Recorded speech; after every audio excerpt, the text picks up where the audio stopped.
warahmatullahi wabarakatuh.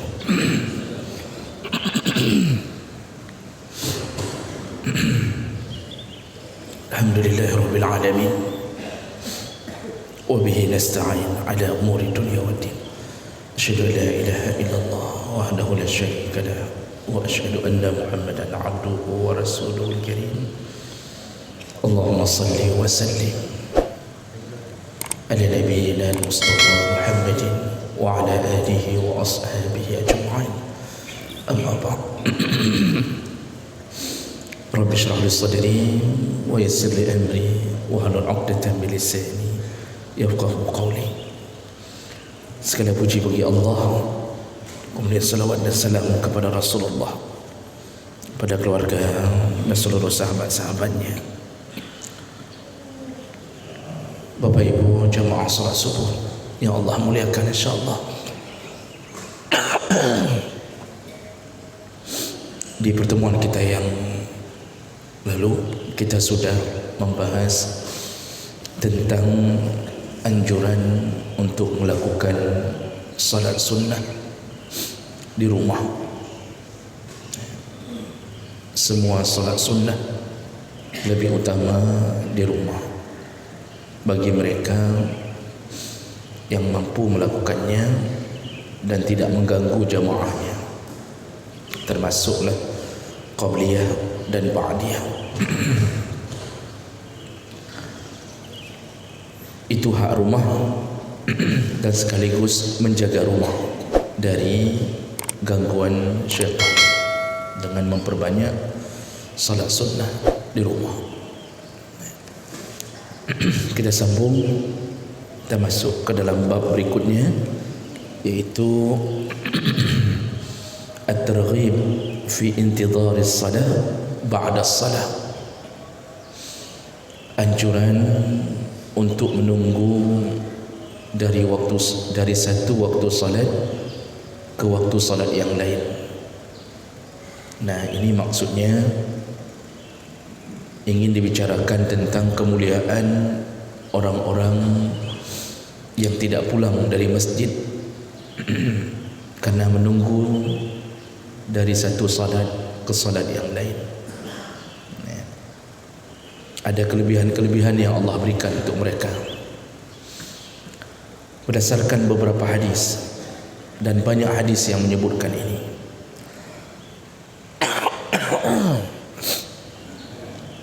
Di antaranya hadis dari Abu Hurairah radhiyallahu anhu, anna Rasulullah sallallahu alaihi wasallam qala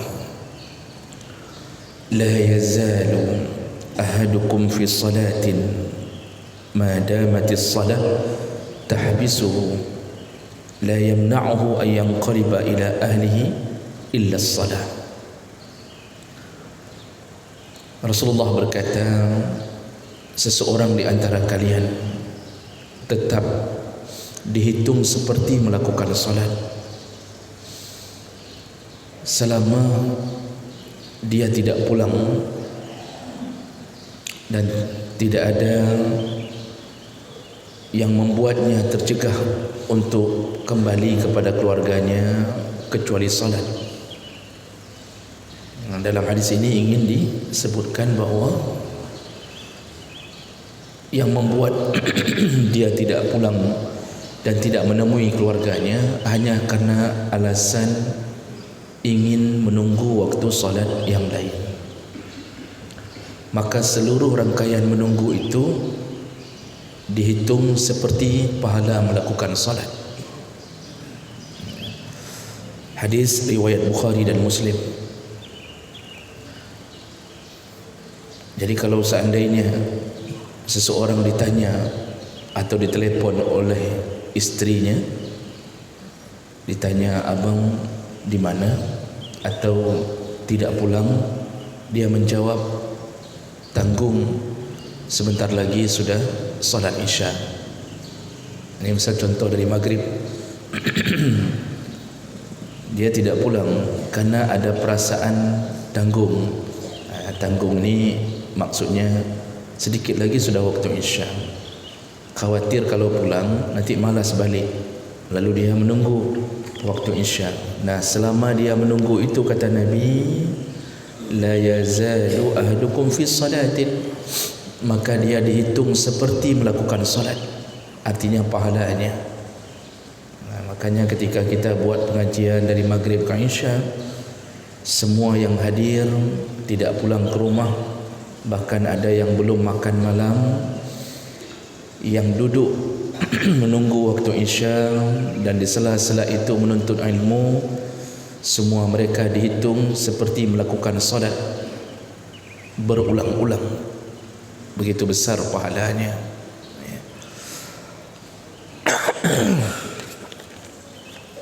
Dalam hadis yang lain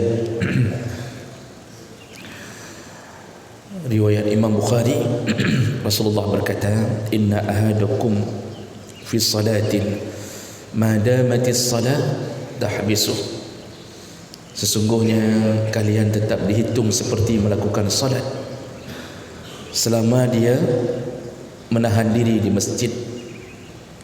Wal malaikatu taqul, dan bagi orang-orang yang menunggu waktu salat ini, malaikat mengucapkan doa untuknya. Apa dia?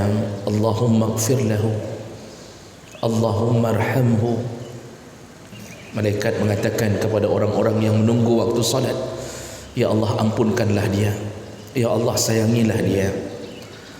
Man ma lam yakum min musallahu aw yuhdis, dan terus-terusan malaikat mengulang-ulang doa itu selama orang itu tidak bangun dari tempatnya. Artinya dia tidak keluar, tidak pulang, ya.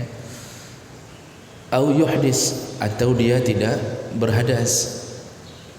Jadi ada dua perkara yang membuat malaikat mendoakan seseorang dengan kalimat, ya Allah, ampunkanlah dia. Lalu malaikat mengatakan, ya Allah, sayangilah dia. Jadi dua doa diberikan dan diminta oleh malaikat untuk orang itu, minta diampunkan dan minta disayangi. Kalau doa ini dimakbulkan Allah, dan pasti kalau malaikat yang minta dimakbulkan. Berbeda kalau kita minta. Kita minta biasanya tidak termakbulkan kalau ada penghalang doa. Salah satu penghalang doa yang paling hebat adalah ada makanan haram yang mengalir di dalam tubuh kita. Pernah makan haram dalam bentuk apapun, atau mencari kerja yang haram lalu kita makan gajinya, atau proses mendapatkan kerja haram, dapat kerja dengan cara menyogok, itu gaji bisa haram. Selama ada sesuatu yang mengalir di tubuh kita dalam bentuk yang haram, itu penghalang doa yang paling hebat. Bahkan seorang musafir pun tertolak doanya. Ketika dia berdoa, baju yang dipakainya dibeli dari yang haram, makanannya, minumannya, piringnya, gelasnya juga berasal dari yang haram. Kata Rasulullah, fa anna yustajabu lizalik, bagaimana Allah mau mengabulkan doa orang itu? Jadi kalau kita berdoa ini biasanya ada penghalang dan macam-macam, itu salah satunya. Belum lagi hati yang tidak bersabar atau su'zan kepada Allah, atau tidak menyebut nama Allah dan Nabi, langsung doa, langsung minta, tidak dikabulkan selama tidak memuji Allah dulu dan tidak bersalawat kepada Nabi. Tapi kalau malaikat yang berdoa, langsung dikabulkan, karena malaikat tidak ada penghalang doa. Malaikat itu makhluk paling taat, walaupun derajat kita lebih tinggi daripada malaikat. Malaikat hanya menjaga surga, kita menjadi penghuni yang dilayani oleh malaikat. Namun kelebihan malaikat, Allah tidak memberi kesempatan mereka bermaksiat.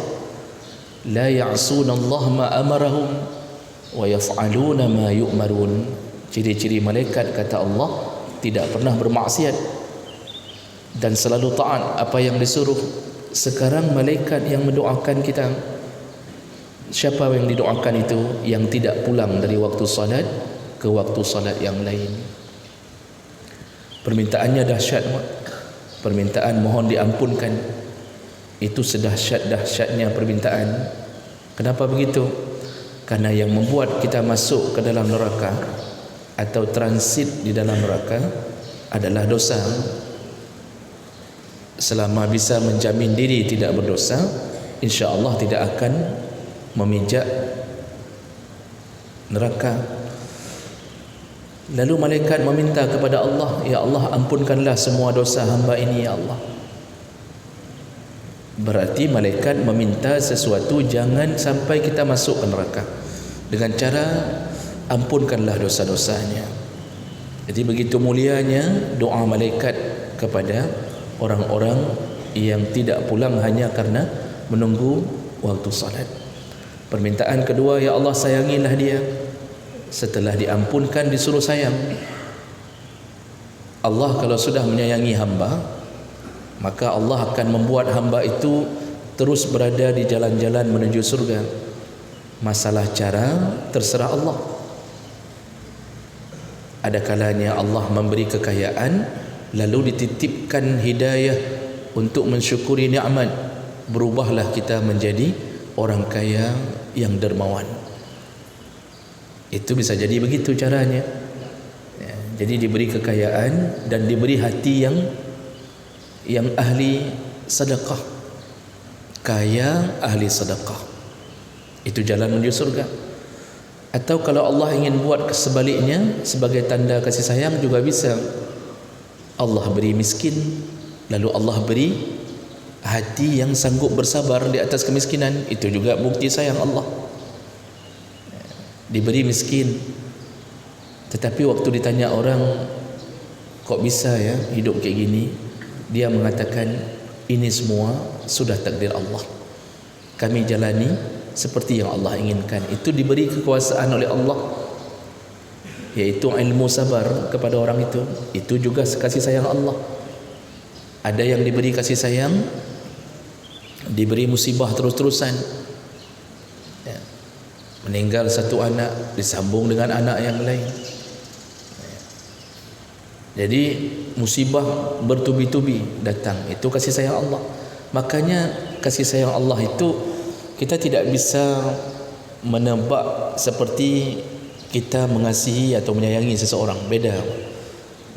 Karena tujuan Allah kalau sudah sayang, itu diberikan bagaimana caranya hamba ini masuk surga. Dunia itu tidak penting untuk dimuliakan, tapi Allah akan buat kemuliaan di surga. Itu doa malaikat.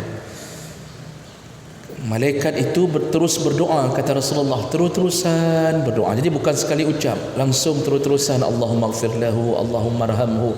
Kalau bayangannya secara zahir kita, kalau kita dari pukul setelah salat maghrib jam 7 lewat 10 menit, itu sudah selesai, lalu ikut pengajian, enggak pulang. Memang bahasa kita tadi tanggung, mecut dah ikut je pengajian. Itu dari jam 7 lewat 10 menit sampai azan Isya. Itu malaikat bibirnya, mulutnya, lisannya bergerak-gerak mengucapkan, ya Allah ampunilah dia, ampunilah dia, ya Allah sayangilah dia. Begitu kalau malaikat berdoa, terus-terusan, Pak. Begitu cintanya malaikat kepada hamba yang taat dan menunggu dari waktu salat ke waktu salat yang lain. Malaikat baru berhenti berdoa dengan dua perkara, kata Nabi. Yang itu yang pertama, malam yakum min musallahu, kalau dia bangun meninggalkan tempat itu, malaikat berhenti berdoa. Bukan membenci, tapi tidak dapat fadilah doa dari malaikat lagi. Jadi bukan bermakna begitu kita keluar malaikat langsung mengatakan kakak debit. Tidak begitu. Jadi bukan malaikat langsung benci, tu yang keluar tu ahli neraka. Tidak begitu. Tapi dia menghentikan doanya. Itu orang pertama yang tidak lagi dapat doa malaikat ketika keluar. Maksud keluar ni azan Isya 35 menit lagi misal.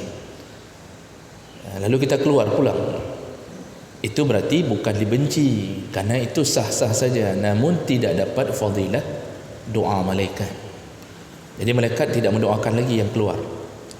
Dan orang kedua yang dihentikan doa oleh malaikat di saat itu adalah yuhdis, iaitu berhadas. Nah, berhadas ini itu ketika ditanya oleh sahabat apa yang dimaksud dengan berhadas, kata Rasulullah, iaitu apabila dia termasuklah kentut, kata Rasulullah, al-fusa' wad-durat, iaitu fusa' dan durat. Jadi ketika ditanya oleh sahabat, ya Rasulullah, itu orang yang tidak lagi, yang dihentikan malaikat doa kepadanya, maksud berhadas itu apa? Kata Rasulullah, al-fusa' wad-durat, iaitu kentut fusa' dan kentut durat. Jadi kentut itu dibagi dua dalam bahasa maksudnya. Kalau keluarnya juga terbagi dua. Fusa itu kentut yang berbunyi fus. Itu maka orang Arab menyebutnya fusa, diikuti dengan model bunyinya fus. Itu kentut keluarnya sedikit-sedikit tapi tenaganya luar biasa. Itu samping kanan kiri bisa pingsan tu dengan kentut fusa itu. Ya, memang lembut-lembut keluarnya. Bunyinya pun tidak terasa fus, tapi membawa tenaga yang luar biasa. Makanya orang kalau lembut-lembut hati-hati. Sekali marah itu seperti kentut fusa itu. Ya. Nah, yang kedua namanya durat, kata Rasulullah. Durat itu ya seperti bunyinya durat langsung keluar. Ini tenaga besar. Ini tong kosong nyaring bunyinya biasanya. Besar suaranya tapi baunya kecil. Kalau dua ini terjadi, maka disuruh segera berwuduk, lalu balik lagi untuk disambung doa lagi oleh malaikat. Tapi kalau kita duduk dalam masjid dalam keadaan sudah berhadas, tidak segera berwuduk, untuk yang berhadas itu malaikat menghentikan doanya. Sekali lagi bukan benci, tetapi dihentikan doa kalau sudah berhadas. Makanya yang berhadas dalam masjid sebenarnya boleh-boleh saja, karena wajib wuduk itu ketika datang waktu solat yang lain. Namun ketika berhadas dalam masjid, kita tidak lagi dapat doa dari malaikat. Disuruh segera berwuduk. Jadi keluar saja, tidak mengapa. Sedang pengajian ada kentut, keluar, wuduk, balik lagi. Makanya yang keluar-keluar itu berarti sudah kentut. Enggak juga, bisa jadi memang mau pulang. Yang tahu ya dia sendiri. Nah, jadi ini dua orang yang malaikat menghentikan doanya ketika dia menunggu waktu salat. Nah, kemudian dalam hadis yang lain pernah diceritakan oleh Anas bin Malik, anna Rasulullah sallallahu alaihi wasallam akhara lailatan salat al-'isha ila syatr al-lail. Pernah Rasulullah mengakhirkan salat Isya sampai pertengahan malam, setengah malam. Jadi kalau jam 8 sampai jam subuh itu berapa jam misal selangannya, jam 8 sampai jam 5 itu disebut syatrun. Setengah malam itu dibagi dua, setengah mungkin sekitaran jam 1 lah ya. Jam 1 Rasulullah baru salat Isya. Jadi sahabat sudah menunggu dari waktu Isya. Nah, ini hadis ini diceritakan oleh Anas bin Malik, riwayat Bukhari. Jadi ada suatu malam sahabat datang ke masjid dan mereka menunggu Rasulullah untuk salat Isya bersama. Ditunggu Rasulullah tidak keluar. Dan adab para sahabat tidak berani memanggil Rasulullah. Dan tidak ada yang berani menggantikan Rasulullah menjadi imam. Kalau kita kan begitu tengku imam enggak datang, kita kan langsung lihat kanan kiri, so ganto ju. Ai dapreh li mungkin. Dulu tidak ada yang berani menggantikannya menjadi imam, dan mereka pun tidak pulang ke rumah. Enggak ada mufakat kiban, tak kita solat aja di rumah masing-masing. Misal Enggak ada. Apa yang dilakukan oleh sahabat? Tunggunya, Pak. Ditunggu, tidak berani panggil Rasul, tidak berani menggantikan imam, tidak ada rencana pulang. Jadi apa yang dilakukan oleh sahabat? Mereka duduk-duduk sampai tertidur. Saking taatnya pada Nabi. Jadi duduk hanya untuk menunggu salat Isya berjamaah. Lalu Rasulullah summa aqbala biwajhihi ba'da ma shalla. Sepertengahan malam baru Rasulullah keluar dari rumah. Dilihatnya sahabat sudah tergeletak-geletak di masjid menunggu salat Isya berjamaah. Lalu kemudian Rasulullah membangunkan mereka, lalu kemudian ada yang berwuduk ulang, ada macam-macam. Lalu salat jamaah di tengah malam itu. Makanya salat Isya itu waktunya panjang. Boleh lakukan di awal waktu, boleh diambil yang akhir waktu, sama-sama punya fadilah.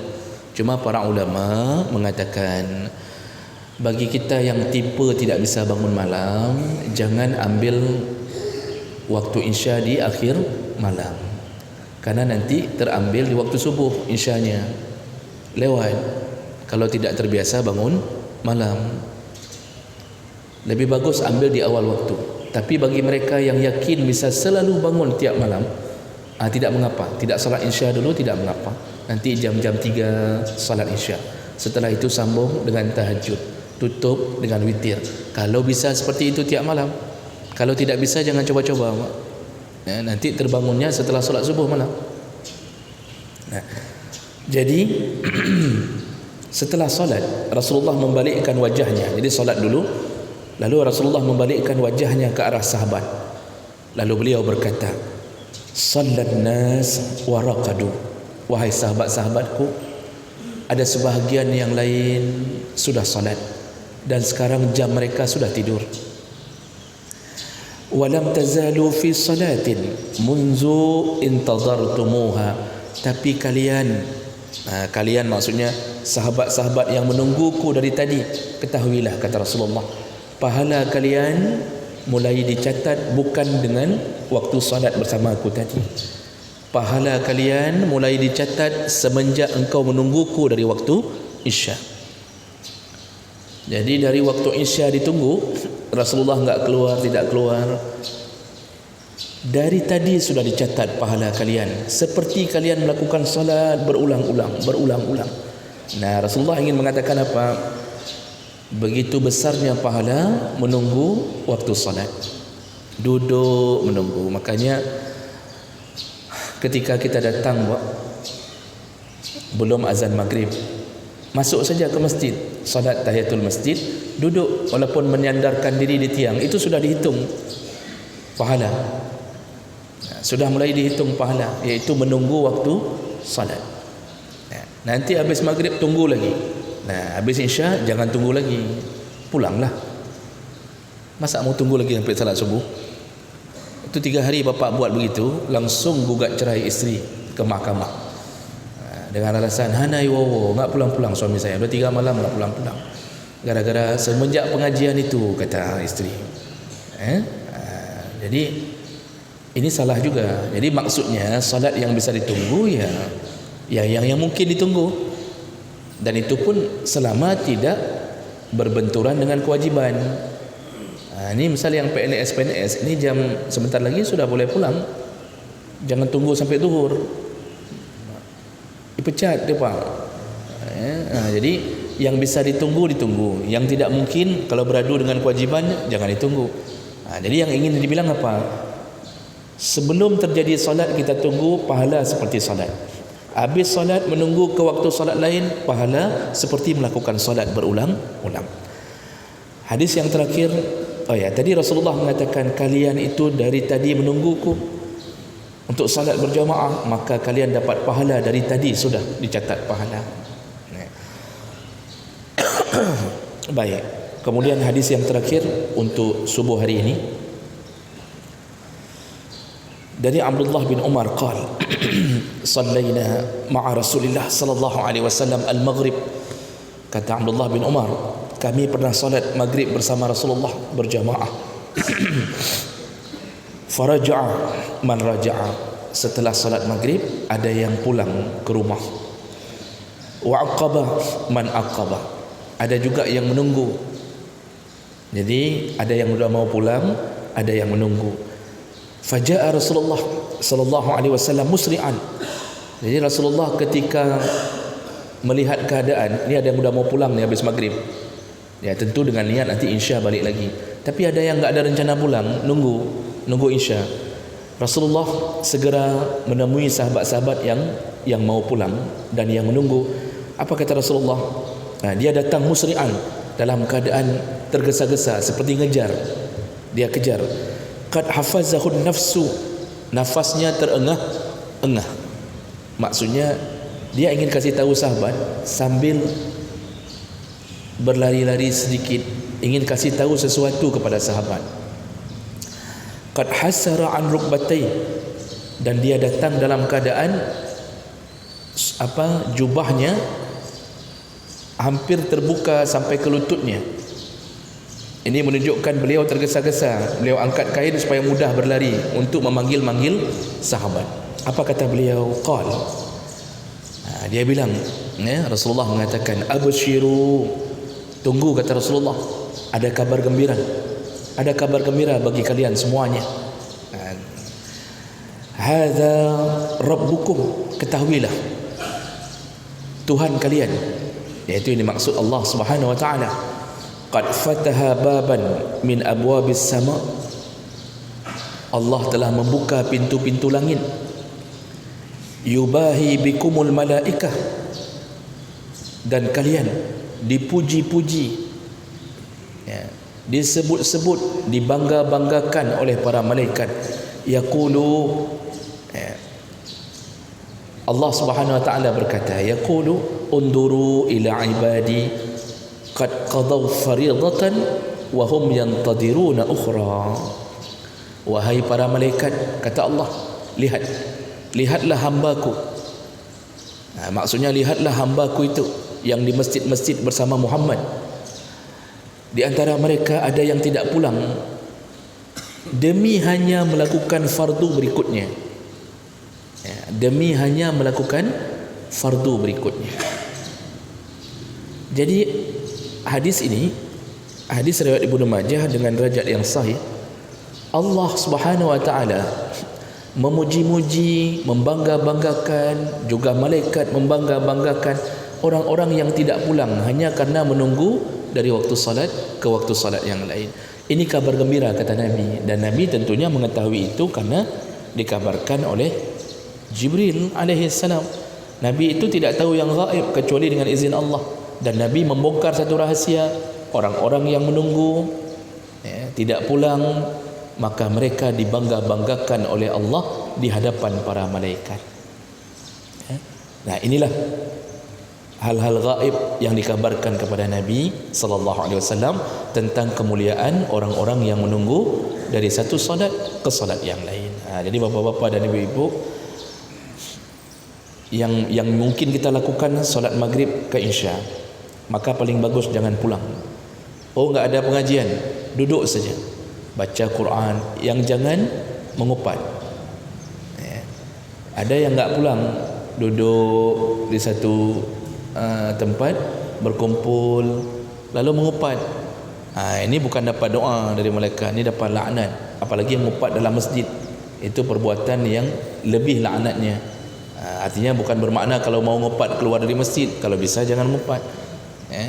Masalah Ukraina dengan Rusia bukan urusan kita, sama-sama kafir meperang. Jadi kalau mau cerita yang aman-aman saja, dan jangan berbisnis dalam masjid.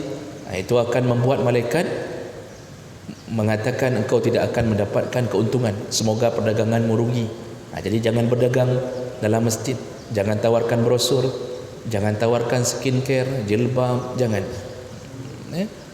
Sudah. Jadi inilah sebenarnya banyak sekali hadiah di sini, tapi semua